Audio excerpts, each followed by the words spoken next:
कोयता गँगची दहशत आणि वाढत्या गुन्हेगारी घटनांमुळे सातत्यानं चर्चेत असलेल्या पुणे जिल्ह्यात आता आणखी एक धक्कादायक प्रकार घडला आहे। पिंपरी चिंचवडमध्ये लॉरेन्स बिश्नोई गँगच्या शार्प शूटर्सने गोळीबार केल्याची घटना शुक्रवारी रात्री 9:24 सुमारास घडली आहे।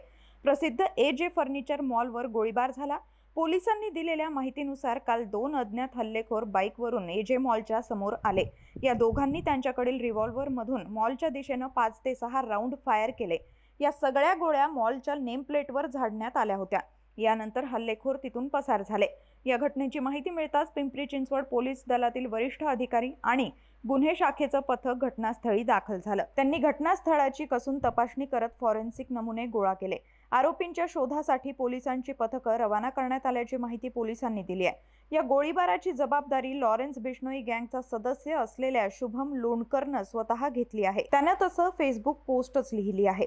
AJ फर्निचर मॉलचे मालक अशोक नैन हे MD ड्रग्ज तस्कर असल्याचा उल्लेख करत हा केवळ ट्रेलर आहे, यानंतर थेट गोळी डोक्यात असेल असा इशारा बिश्नोई गँगकडून देण्यात आलेला आहे। दरम्यान या घटनेमुळे परिसरात एकच खळबळ उडाली आहे।